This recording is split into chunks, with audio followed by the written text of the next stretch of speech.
მოგესალმებით. კვლავ შინაურულის მარტივი რეცეპტების არხიდან. დღეს მოგიტანეთ ატმის ჯემის უმარტივესი რეცეპტი.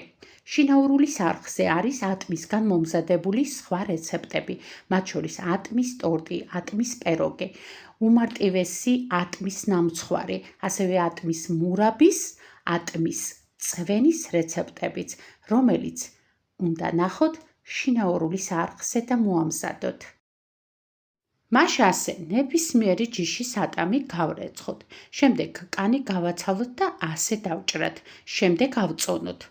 აწონილი ატამი არის 2 კილოგრამი, რომელსაც დავასხათ 200 მილილიტრი წყალი და დავადგათ ცეცხლზე. ატამს ხარშავთ დაახლოებით ადუღებიდან 25-30 წუთი, სანამ კარგად არ ჩარბილდება, ხოლო შემდეგ კი ბლენდერის საშუალებით ფაფისებურ მასად ვაქციოთ.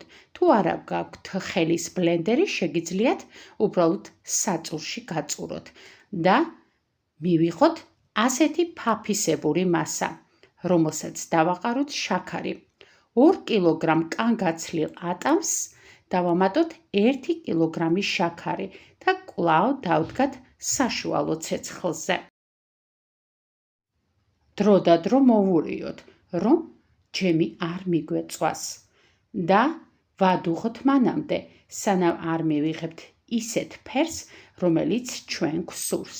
როგორც ხედავთ, ატამი თანდათან მუქდება და სქელდება, რომელიც შემდეგ ისევ ვადუღოთ მანამ, სანამ ასეთ არაჩვეულებრივ ფერის ჯემს არ მივიღებთ.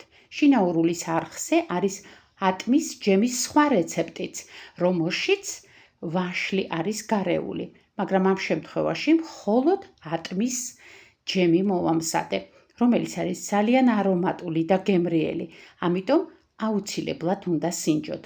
შინაურულის არხზე არის სხვა მურაბების, ჯემების, კომპოტების და წვენების რეცეპტები ერთ ალბომში, კონსერვები, რომელსაც აუცილებლად უნდა ესტუმროთ და დაათვალიეროთ. დარწმუნებული ვარ, თქვენთვის სასურველ რეცეპტებს იხილავთ. დღეს კი ამით გემშვიდობებით. მადლობა, რომ გვიყურეთ. მომავალ რეცეპტამდე.